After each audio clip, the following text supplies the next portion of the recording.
Hi guys, my name is Sandy Sills. I'm a licensed realtor here in Central Florida.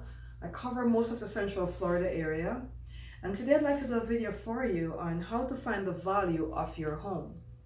Before we do that, I'd like to invite you to subscribe to our channel. We have a lot of great real estate tips and tricks and stuff that we do.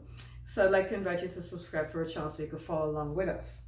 Now, how to find the value of your home? How do we value your home, and how is your home being valued by a real estate agent or by an appraiser? How are they valuing your property? The first thing is they're going to compare your property to similar properties in your neighborhood or in your development or in your subdivision. When an appraiser comes out to value your home, or if you're trying to value your own home, you have to look into what are other properties selling for in my community. How do they compare to my home in terms of bedrooms, bathrooms, square footage? Bedrooms, bathrooms, and square footage are going to be the three main important things they're going to look at. Also, what lot size am I on? Am I on a quarter acre or half an acre? That's going to play a part as well. And how does that compare to similar homes that has the same amenities? Also, is there any recent renovations that was done to my property? And what were they? Were they bathroom renovations, kitchen renovations? Did you just get a new roof? Did you change the hot water tank? Have you upgraded your furnace or your air conditioning system? So those renovational stuff are going to play a part, but they're not going to be comparable dollar for dollar. So if you paid $10,000 for a new roof, let's just say, and you're selling the property maybe a few months after that, you're not necessarily going to get about that $10,000. You're going to get credit for a new roof, but it's not going to be a $10,000 credit. So you got to keep those things in mind as well. What is the condition of the property? Does it need work? Okay, and what kind of work does it need? What are the age of my appliances?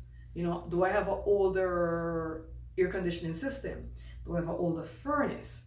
Is the property neutralized? Do I have funky colors on the property?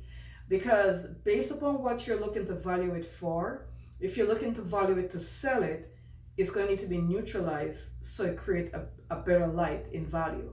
So when a buyer goes in it, they see a value of, oh, it's all neutralized, I could put my own stuff in it, right? Even if an appraiser came out and let's say you're doing a refinance. So you're getting an appraiser to refinance the property. Even then, when an appraiser walks in, they're going to look at how marketable is the home. So value and marketing goes hand in hand, because you're valuing the property to see how marketable the property is. So when a bank, even if you went for a refinancing, let's say the bank is looking at, okay, where's the value and is it marketable? If we have to repossess that property and market it, how is it going to market, right? So we want to make sure it's marketable. For it to be marketable, it has to be neutralized, which means it has to be in neutral colors.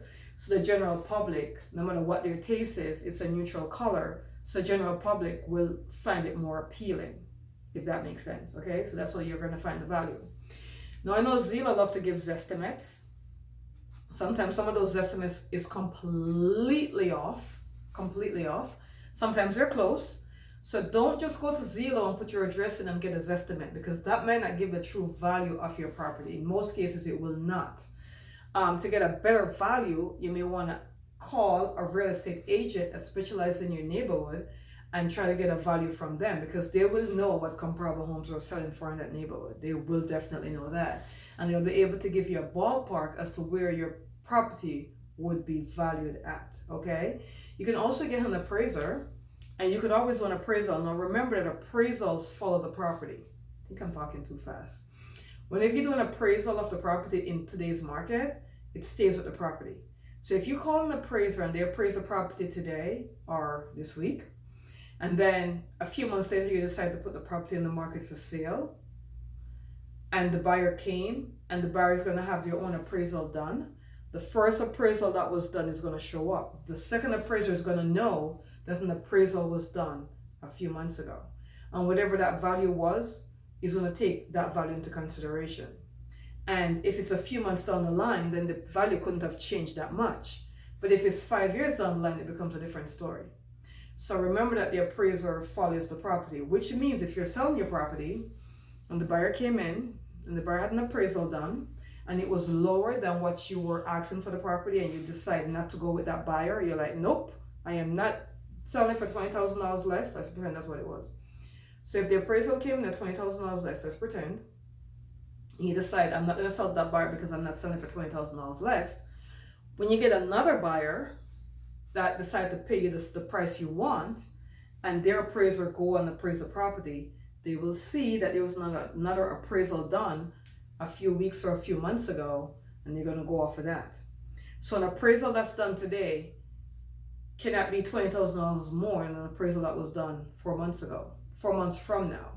So today compared to 4 months down the line, it cannot be that much of a variation, right? No matter what the appraiser does, unless another home sold for $20 more, then they're going to investigate how come that property sold at that price. That's going to be very important. What kind of upgrades that property have? They're going to actually go deep into examining that. And this is because of what happened on the market a few years ago when we had that market slung and now the mortgage company kind of died down and they want to know how these properties were being valued. Well, in today's market in 2020, the appraisers are very strict. So you got to be very careful with value on the property, right? So whatever the value comes in at is probably what the value is going to be. Unless you wait 2 or 3, 4 more years to get the value to appreciate more, if that makes sense.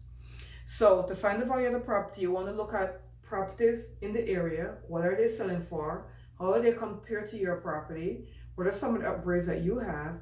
Do those properties also have those kind of upgrades? What can you do to increase your value? If work is needed on the property and you put that work in, that will definitely increase the value. But remember, it's not going to increase it dollar for dollar, right? That's not going to happen. But it will increase and and put it in a new light. Maybe you need to repaint the exterior, right? What does the exterior look like? Okay, so that's kind of how you'd find the value of a property. And I don't like to do long videos, so I'm going to cut this off now. If you have any questions or concerns, you could definitely call us or email us. The information is below. And again, I invite you to subscribe to our channel. Thank you so much for listening. I really do appreciate your time.